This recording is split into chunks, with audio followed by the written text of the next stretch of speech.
Good evening, and thank you for joining us for the 2021 Napa CART Communications and Dispatch Training. Um, have a goal this evening of giving you an overview of how dispatch and communications works within Napa CART and give you some ideas of some potential roles to fill in our Emergency Operations Center or Command Center, as well as within the various aspects of incident command. And so without further ado, I will go ahead and share my screen and we will get started.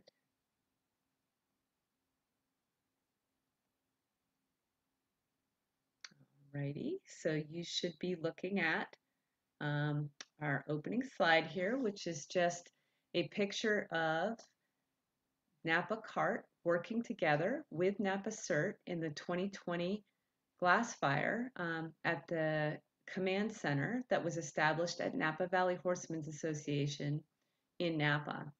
And in this case, Napa CART and Napa CERT worked very closely to dispatch 7 to 8 teams a day to attend to over 800 animals that were in the field.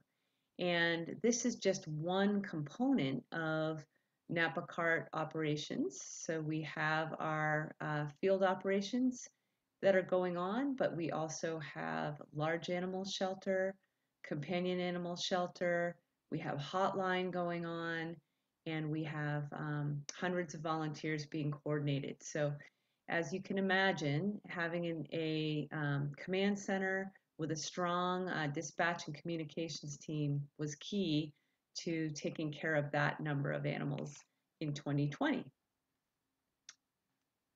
So just a reminder, for the Napa CART, we have sort of a multifocal mission, which you can see here. Part of our job is to make sure that our community is prepared for a disaster and knows what to do with their animals.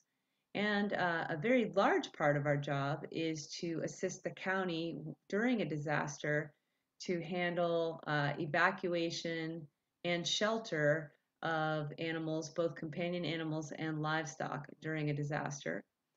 We do provide ongoing training in the animal component of emergency and disaster response, and we do that for first responders and for community volunteers like yourself, with the end goal of having a reserve of disaster service workers who are sworn in and who are familiar with the roles that they will be asked to fill during a disaster. Our goals for 2021 were to incorporate in a lot of the wonderful lessons that we learned in 2020. As hard as it was, a fire year for us with 2 very substantial fires, those large-scale events forced us into a new place with dispatch and communications, and we learned a great deal. We developed some really good technology, and the joint operations really solidified the good work of Napa CART and Napa CERT, and what we could bring to each other's teams in mutual aid. So another goal is to develop our leadership teams and make sure that we have depth of leadership for these large-scale events so that we can allow leaders to sign off, get some rest, and come back on.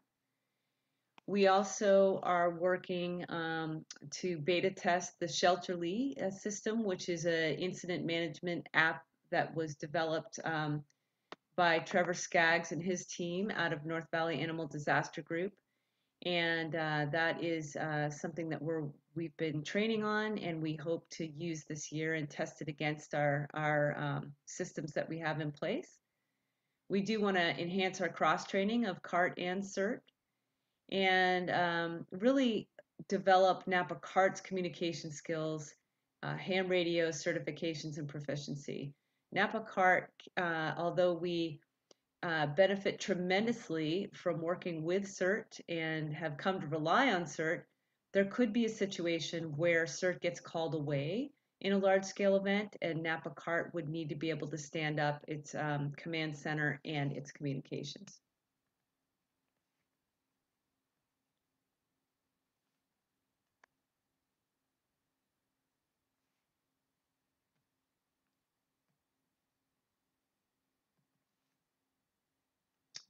technical difficulties here. We go. So what you can see here are some images of the 2020 Command Center. In the upper left-hand corner, this was during the LNU complex fires, which occurred in August of 2020. We were at Napa Valley Horsemen's Association in the command center. You can see information being displayed on a map and a board. And there you can see our operations chiefs working together to figure out how to get some of our teams to the more remote areas and make sure that we had good radio communications for those teams. To the right, we are in the glass fire, which occurred in September of 2020. And in between the LNU fires and the glass fires, we had the opportunity to work with Sartopo, which is a mapping technology, a GIS technology, Geographical Information System is GIS. And it really gave us a leg up on our ability to pin addresses, to batch those addresses, and to put teams together. So in between the two fires, we really had a wonderful opportunity to learn more about Sartopo and become more proficient with Sartopo. Lower left, you can see the wonderful CERT team. They are the ones who came in and stood up the command center, and they followed incident command in their positions and in their systems, and really brought a great deal of competence and efficiency to Napa CART operations. And then the lower right, you can see our staging area sits outside of the command center at Napa Valley Horsemen's Association Clubhouse. We've got an equipment trailer. You can see our team members working with CERT to load up their trucks and be prepared for the calls for the day, which include needing all sorts of supplies and equipment and feed for a multitude of species of animals. Now, while all of this is going on at the command center, we have people out in the shelters that are taking care of horses in the shelter, setting up corrals, making sure those animals have what they need. We had people in the field doing shelter in place. You can see on the right, we've got a burned goat that we were loading up into a trailer that needed to come home. Lower left, we had a whole flock of doves that needed to be evacuated out of the deer park area, and that took some special skill and expertise. And then lower right, you can see our volunteers out in the field evacuating some cats and taking care of some goats that were out there. So the responsibilities of Napa CART are very diverse, and we can't have volunteers out there in the field or doing this important work unless they have clear communications with our operations team, and that way we can keep them safe and they can keep us appraised of what's going on out there. So when you think about incident command as it pertains to Napa CART and CERT operations, we have an incident commander and we have sort of a joint operations going on with CART and CERT. Part of the command staff is our public information officer, and there is training available for PIOs in the county. And if that's a skill that you have, or if you have some experience in this area, we do need additional public information officers. Sonnen Kursen is our PIO for Napa CART. And certainly if you have interest in joining, you can email Sonnen, and it's SAANEN at napacart.org. We also have a safety officer in our command staff. It's Jen Borgen. And Jen is responsible for keeping our team safe, for briefing us before we go out, and for developing training materials that enhance volunteer safety. The Napa County is working on a safety officer training, and again, there will be more opportunities to train in this area, and we do like to have a safety officer both in the command center and out with the teams, and we'll talk more about that in a bit. And then incident command is always broken up into 4 basic areas. We have our operations section chief, our planning section chief, logistics, and finance and administration. And then as you can see under these areas, we have different roles that need to be filled that allow the entire operation to function efficiently and smoothly and give us the information and the planning that we need to complete our operations at hand. So one of our main goals, as we said, is to cross-train our CART and CERT volunteers. We talked a little bit about incident commander, and we do need additional people who have more advanced training to come into that position, and we are looking to shadow people in the 2021 fire season. If you have some experience with incident command, this is an area that we need to build some depth. We discussed that we need additional safety officers and PIO. And then when we look at our 4 main areas of incident command, we are looking for roles within each of those areas. And on July 31st, which is a Saturday, we will be at Napa Valley College from 9 in the morning to 12, and we will rotate through some of the different areas within the incident command system, get some more experience in the roles in those particular areas and how incident command serves us in these large-scale disasters, both scaling up and scaling down. Tonight, we're going to talk a little bit about our radio operator, our team communicators, our scribes, runners, geographic information system technicians, both with SARTOPO and with Shelterly, and our board operator. And my hope is by the end of the evening, you'll have an idea of some of the options that you have as a volunteer to slip into those roles. And ideally, we cross-train you to be able to shift back and forth within the communication center.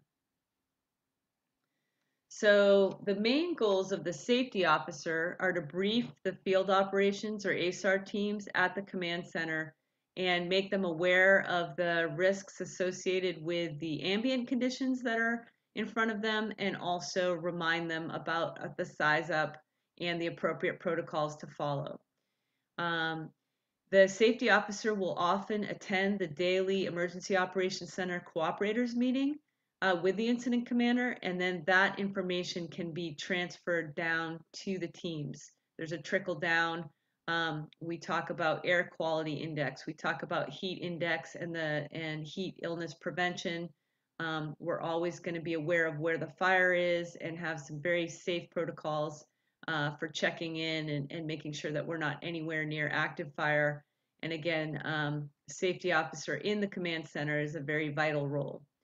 Out in the field, we like to have a safety officer for each team, and ideally that safety officer is not assigned with any other tasks so that they can pay attention to what's going on. We ask them to have situational awareness, to arrive on site, huddle, make a plan for the site, be thinking about lookouts, communications, evacuation routes, and safety zones. That's that LACES acronym. We're always working for heat injury prevention. We do talk about taking regular food and water breaks, and sometimes we all get so invested in what we're doing that we forget to stop and rest and drink. So a safety officer can actually sort of be watching their clock and mandate that those things happen. There's medical incident forms that go out with the teams in case anything happens. We love to have somebody with medical training on the team, and sometimes that can be the safety officer, whether that's first aid, CPR, wilderness first aid. And then ultimately, the safety officer has the final say on whether or not a mission should be completed, the go or no go. And they have a consult with the team lead and make a decision based on what's going on out there in the field. This horse about to load into the trailer, as you can imagine, could produce quite a safety risk. And so a safety officer would make sure that that the scene was quiet, that there was not loud sounds or noises going on, and that there were no volunteers anywhere near that door or near the back of the horse where they could be injured. Safety algorithm, you've all heard this before, and this holds true always, which is that your personal safety comes first, then your team, then the animals. And so we really do stress in our teams that if somebody doesn't feel comfortable with a decision that's going on or with a task that they've been given, that it's a culture of open communication, and it's okay to say, I don't feel comfortable with that, or I'm not prepared to do that, but I'm happy to do something else. And then we can make sure that we get you assigned to a task that you have a comfort level with and that you've been appropriately trained for. As you can imagine, a lot can go wrong in this scene when we're trying to load a 1,100-pound animal into a trailer, and there's many layers of wrong with this picture, including the people that are standing right in front of that horse and all of the people involved. It is quite likely that a human and the horse would be injured in this situation, and it would be a safety officer's job to sort of stop this and then regroup in a safe way for the people involved and for the horse. When we talk about operations within Napa CART, our operations chief is charged with organizing, assigning, and supervising the tactical response resources. And in the case of Napa CART, this is often a unified command where we have our field team, our operations chief, working with our communications chief at the command center to dispatch and track the teams regionally. Within operations, we often have a staging area and a staging manager. We will often have our radio operator or team communicator deployed to operations to assist the teams that are going in the fields. Our field teams often have a animal care and handling specialist, a mobile driver who has been evacuation certified, and an animal search and rescue technician, all of whom have passed the fire line safety course and are authorized to be behind the roadblock. Our team communicator or radio operator handles all of the communications on behalf of the team, and they are going to be reporting their position and status back to the command center. They're often asked to interact with law enforcement or utility officials, people working in the field. They will relay resource requests like a need for emergency assistance. If they've got an animal that needs veterinary medical attention, that will be relayed. They can report in any hazards encountered or roadblocks if there's a fire in the area. These are all important roles that the radio operator or team communicator has. You can see here in this picture, we've got a CERT radio operator standing with the CART field team being briefed before they head out into the hills in the glass fire.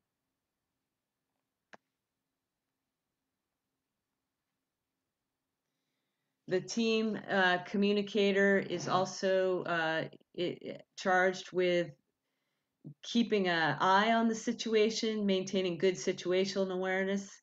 When we are deployed out in the field, we can't rely on our GPS system because the GPS will often route you around the roadblocks, even though we can go through the roadblocks, and that can cause a significant delay. We had teams in 2020 that got sent an hour out of their way because of GPS. So when we make a plan, the team communicator or radio operator is involved in the plan of how to get to the area that of deployment. And then again, we don't follow GPS on these assignments. We don't separate the teams up. Ideally, we want the teams to stay together. If there is some reason that a team would need to split, that would be a call into operations first to make sure that you have a talk with the field operations chief and make a plan. The team communicator is charged with taking notes regarding the outcome of the visit for the debrief. And when using amateur radio frequencies, operators should close transmissions with both the assigned and tactical call sign and personal call sign.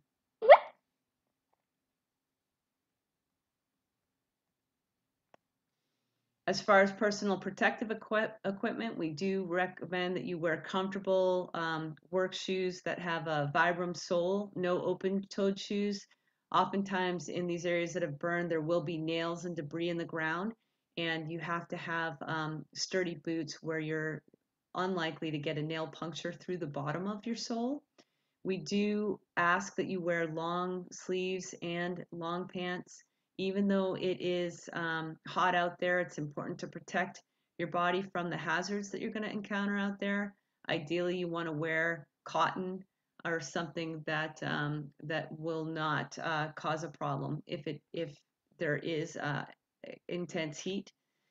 And then ideally sun hat, sunglasses, bring either your CERT ID and helmet or your Napa CART vest, ID, and helmet.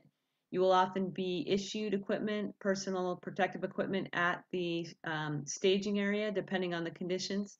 And as long as COVID-19 is an issue, we will be having you wear a face mask and socially distance, especially traveling together in vehicles, we'll have you wear a mask. Those of you that have had the opportunity to take the all hazards and fire line safety, we highly recommend it. It's an important part of being prepared for what's going to happen out there. It's required for our volunteers who are going behind the roadblocks. Part of that training is a fire tent deployment. We never plan to have you anywhere where you would ever have to deploy a fire tent. However, it is an important concept to understand and to be able to do it as a last resort, so it is part of the recommended training. Radio, most of us in Napa CART have very little radio experience. Sorry, we are having a little bit of a quick response on the keyboard here. So in many cases, we do need to rely on ham radio in Napa County because of our hills and mountains. And ham radios do require specialized training to use them. And so we do strongly encourage people to become ham radio certified and trained. Ham radios do not require line of sight, whereas your regular handheld and CB radios do require line of sight, meaning that you can't have a mountain between you and the person that you're communicating with. And there is a power limit to our handheld radios as well. All radio teams need a designated radio operator, and oftentimes if we're sending teams out with a caravan, you will have the smaller line of sight handheld CB radios to talk between vehicles, and then your radio operator will have the ham radio to be communicating back to the communication center. Air operations is a good frequency to monitor, and oftentimes the Emergency Operations Center will alert our comms team to the channels that they should be listening to when they're out in the field.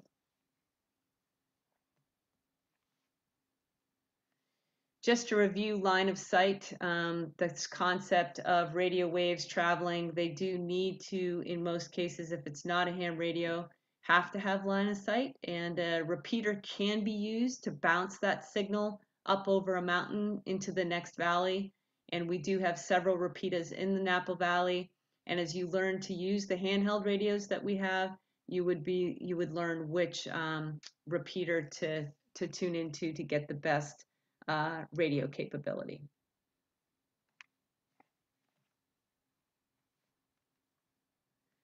When we're using a radio, we always want to use clear text responses. These are shorter, accurate responses that indicate that you've received the message, that you understand what's going on, and so you can see some examples here of clear text responses to questions.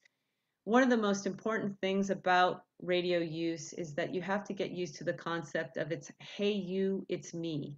Meaning, if I want to talk to the dispatch communicator, I need to talk to them first. I need to say, hey you dispatch, or NCART dispatch, this is NCART IC, and then proceed with a clear text request or question. And this takes practice. It is important for you to get some training using the radio and using clear text. We do have a great opportunity for you to practice every Tuesday night, except for the third Tuesday of the month.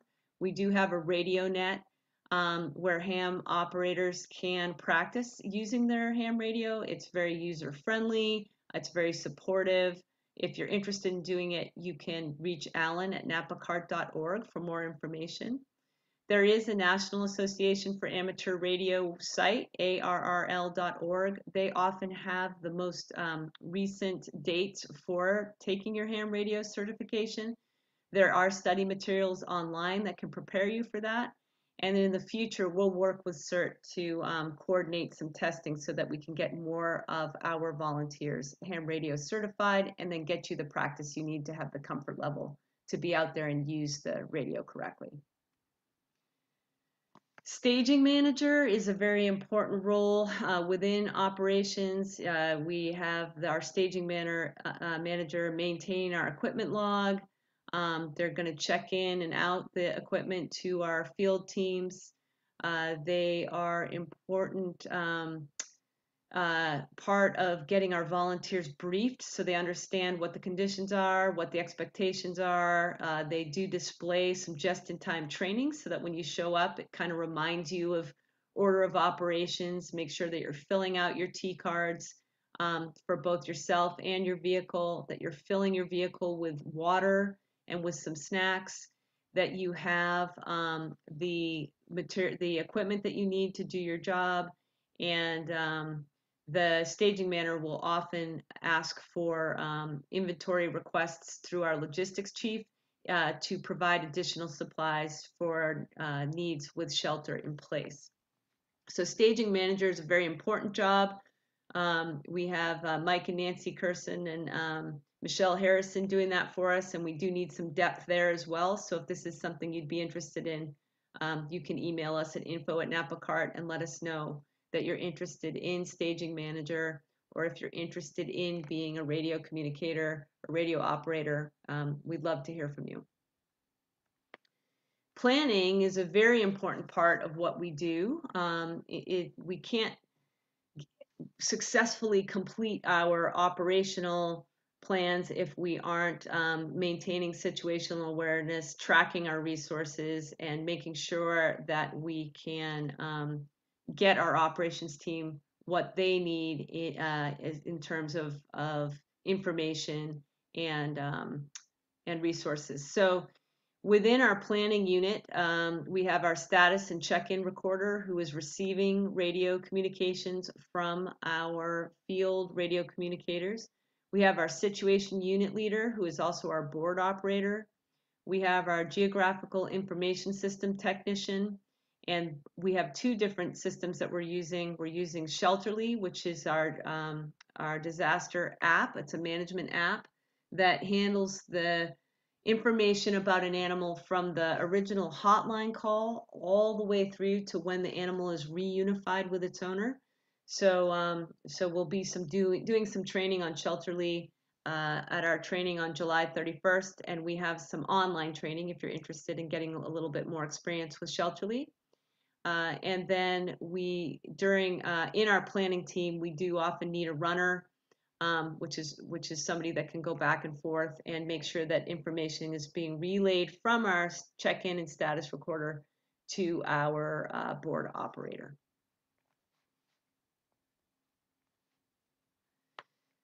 Our status check-in recorder and scribe, they are monitoring radio traffic. They're making sure that as the teams leave one site and go to the next site, that is updated on the board. They'll relay team questions and get responses from the operations chief or communications chief back out to the team. They update ETAs, and the people in this role really need a good working knowledge of radio and communications. And there's so much traffic coming in that you need a scribe sitting right there maintaining a radio log. And that radio log can be referred back to if there are any questions about what happened that day or any lost information that we need to seek out. The radio log is really helpful and very important. Our situation unit leader, who's our board monitor, this is a very important role. It provides at-a-glance information to anybody walking through the Emergency Operations Center, our command center. It tells us who's deployed and where they are at all times. And the nice thing about this is that the command center can be very busy and noisy and chaotic. And most of us doing our work, whether it's IC or operations chief, can walk right up to this board and without asking anybody a question, get an answer as far as where are the teams, can we fit in another call today, how many calls have they completed, when are they coming back. All of this information is up there, and it's a very key part of our planning unit. To the right of the whiteboard, you can see that the T cards are up there. So for every single volunteer that's out there, We have their own personal information and emergency contact information, and we also have all of the information about the vehicle that they're driving. And then down below, you can see that those sheets that are numbered, that's team 1, team 2, team 3. That's all the members on those teams, as well as their daily schedule. All of the requests for animal services that they received are typed there, and it's a double check that we're addressing every call that came in through the hotline. We do have a runner who's going back and forth between the board and the radio operator that is taking the calls coming in from the teams, and that's a very important position. This is a close-up of the situation board. You can see here, you'll see this is our team number is displayed here, and then you can also see that underneath that are some numbers, 69, 111, 71. Those are the request for animal services number. So every time someone calls in to the hotline, their address is given a number, and that number is referred to on the board. So if I see number 69, I know that's request for animal services number 69, and that will be mapped on the GIS system, and we will have an address associated with those requests. And as you can see here, every time a team arrives at these addresses, that time of arrival is put on the board, and then when they leave, they radio it in, and when they get to their next location, arrival time is noted. So based on Team 3's progress on this day, the only call that they had left was request for animal services number 86. If another call came in while they were out in the field in that general area, we could radio that team, ask them how they're doing, make sure they took their breaks, and then we could ask them if they were up for another call. And if they were, we could then radio them the new request for animal services, or we could send it over WhatsApp, and they would have access to that information and could take care of that additional animal that day, especially if it's a time-sensitive concern. So the beauty of the board is it does allow us to understand our ability to add on, and it also double checks that every call that came in was assigned. It backs up our other mechanisms. It gives us sort of a triple check to make sure that we had everyone taken care of. Our GIS technician, again, GIS is Geographic Information System. This is also in the planning division. Here we see a picture of our CERT, one of our CERT leaders, Mike Tadwalt, and he is actually working there with one of Napa County's search and rescue volunteers to learn more about Sartopo and share knowledge of Sartopo. So there was some really nice teamwork going on during the glass fire to get us up to speed with the Sartopo technology. There is a standard operating guideline for using Sartopo, and there is some online training available to get more proficient in this.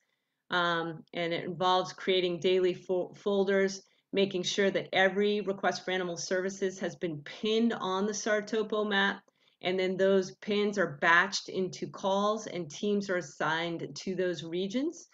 And Sartopo has a fire overlay, so it does help us to understand where the fire activity is and whether or not it's a good idea to send a team out that way. Any questions about conditions, we have a direct line into the Napa County Emergency Operations Center. We would give them the address and they would clear us to go or tell us to hold on. And so we were always making sure that we were sending teams to a safe area. Here are some maps. It gives you sort of an idea of how Sartopo is able to set pins at addresses and then batch all of those pins into routes. And then as you can see below, team 1, team 2, team 4, 3, they're all assigned to 3 or 4 calls that are batched together. And so we had a St. Helena team, we had a Calistoga team, we had a Deer Park team, and then we had people up in Pope Valley. And this really allowed us to be efficient and to get many animals seen every day by being able to batch these calls. This position, this GIS position, will often be sitting right next to our shelterly technician. So as the hotlines calls come in and our requests for animal services come in, our shelterly technician is feeding those addresses to our Sartopo technician, who is getting them mapped. And most of our shelter in places are seen every other day.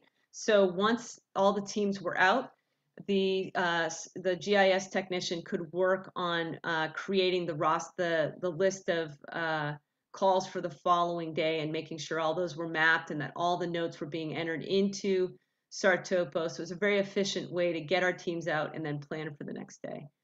If you're interested in learning more about Sartopo, you can email Mike Tadwald, and that is his email there on the slide.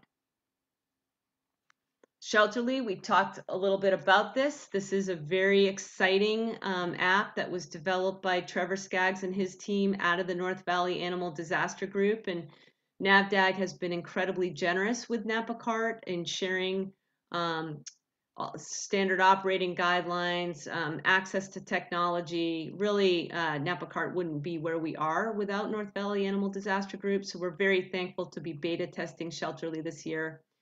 And Shelterly, as we discussed, is going to manage that animal from the first hotline call, collecting all of the owner's information, all of the animal's information. It then puts that animal into sort of an evac space. Once the animal's been picked up, it will be moved into the shelter space. And then once the owner picks the animal up, it'll be moved back to the owner for reunification. If the animals are sheltered in place, then that is noted as well. And then notes of the teams that are visiting those areas can be updated in Shelterly so that the next team coming out can benefit from the knowledge of the team before it. It's a beautiful system. It's still being worked out, and our plan is to use it this year and back it up with some paper copies and with our other system. Because it is an app, we don't know how it'll hold up with damaged infrastructure. So that's part of our plan, is to figure out how it works here in the Napa Valley. When the teams come back in after they've been dispatched out, we do a debrief where pertinent information is passed along to the next team. Shelterly is updated, Sartopo is updated, and then we make sure that the owner was called and has an update and pictures of their animals. And then we also make our calls for the following day to let people know that we're coming to see their animals, again on an every other day rotation. And if we don't call them ahead, what happens is we end up sending out teams to sites where animals have been picked up or where a friend went and picked up the animals. So it's important to make those calls and whittle down the next day's duties depending on who still needs our help and who has their situation resolved. Either they've picked up their animal or they've assigned a family member or somebody to their care. Logistics is a huge job. Logistics is basically taking care of the service and support requirements for planned and expected operations. So logistics can include providing facilities, transportation, communications, supplies, equipment maintenance, food and water for the volunteers, medical services for the volunteers. And so this is a very big and very important job. And we do need some depth in logistics section chiefs and in the volunteers who work within logistics, including our volunteer coordinator and a technical support person that can come in and make sure that all the systems are up and running. And we'll talk a little bit more about some of these positions now.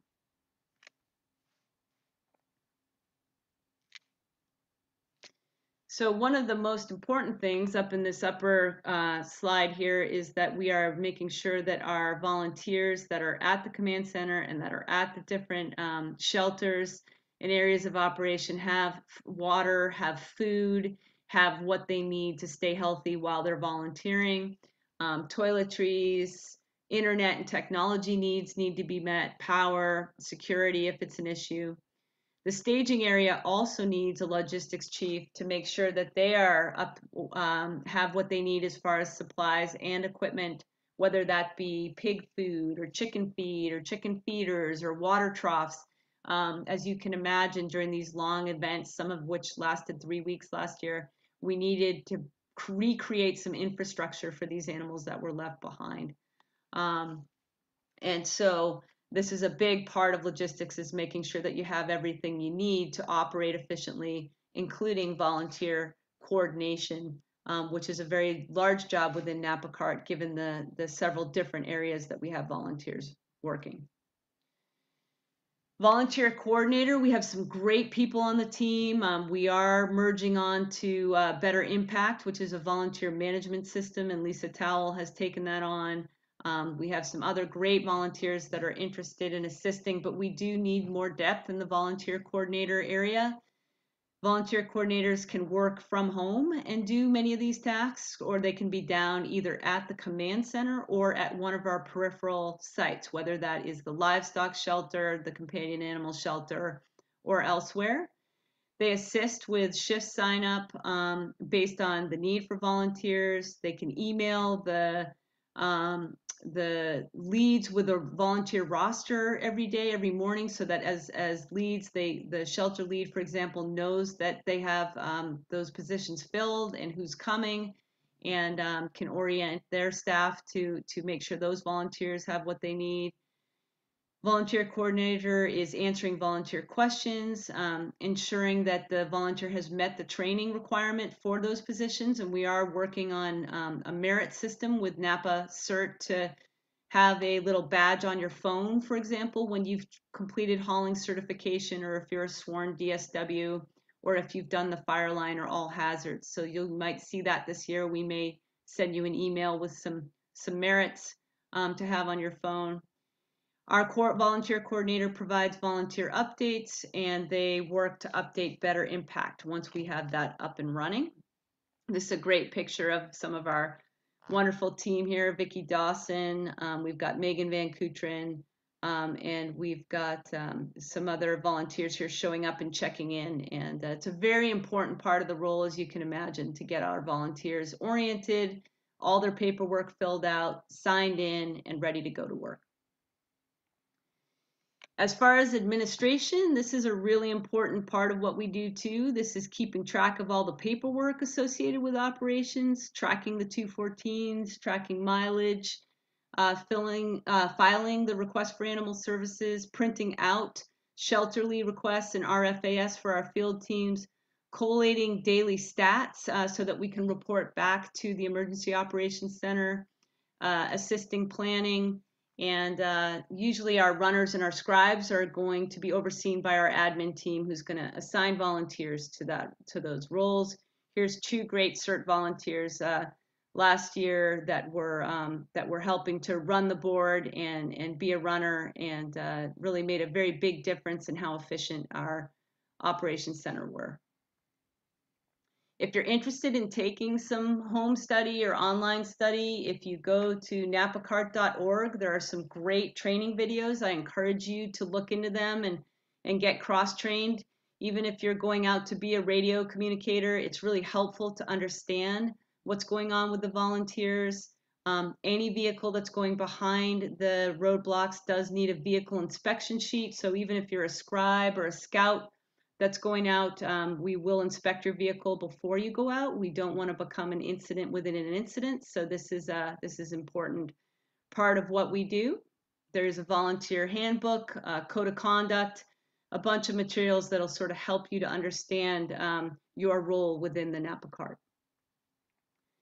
Every incident is different, as you can imagine. You can see on these slides, we have the LNU response was primarily sheltering animals, as was Kincaid. We had a lot of animals come in. For the glass fire, we had a huge shelter in place obligation, so we were out in the field taking care of animals. All species, we've got some llamas, alpacas, we've got sheep, horses, cats, dogs, you name it. And as you can see from these slides, the conditions can be very tricky. Hot weather, thick smoke, air quality can be an issue. So we always want to take into consideration you as a volunteer and what your health status and how comfortable you feel being in these conditions. And there are plenty of jobs that can be done from home or that can be done inside that are really important, as you can see from this presentation, within the incident command system that do not involve you being out in some of these more difficult conditions. You never know. Here's a beautiful Atwood Ranch trailer and rig. And what did we use that giant trailer for? We hauled 143 cats out for evacuation, and that was quite a task. That involved many volunteers, and the Napa Valley College was nice enough to take those cats in and shelter them during the class fire. That center slide down below is a beautiful cat that was brought in. She was singed, but she was still purring and was reunified with her owner, as was Moto in the lower right-hand corner. He was in real trouble when he was found. He was taken straight to a veterinarian and was given IV fluids, and really they worked very hard on him, got him healthy again, and reunified him with his owner. So this is really important work. It's beautiful work. You're out there, you're helping people in your community, you're helping the animals in your community. And part of that is gaining an understanding of incident command, of how you fit into these roles and how you can keep yourself safe out here with us while you work in these disasters. I always want to take a moment to thank our Community Advisory Board. We're very, very fortunate to have some excellent animal orgs within our county, and we all partner together when the disasters happen. We're on the phone, we're on email, we're meeting each other's needs. So if any of you volunteer for these great orgs, or if you have the opportunity to support these great orgs, they really do set Napa apart, this wonderful relationship that we have with everyone doing this work. No questions here tonight on this Zoom, but certainly if you want to know more, if you have questions, you can email info@napacart.org, and we would be happy to get back to you. And hopefully we get to see you as a volunteer, or we see you on July 31st at Napa Valley College. That in-person training is from 9 to noon. And if you're interested in attending, you do need to register at info@napacart.org. All right, I will stop my share here, and I sure do hope that we get to see you in the near future. Thank you for taking some time to learn with us, and have a good evening.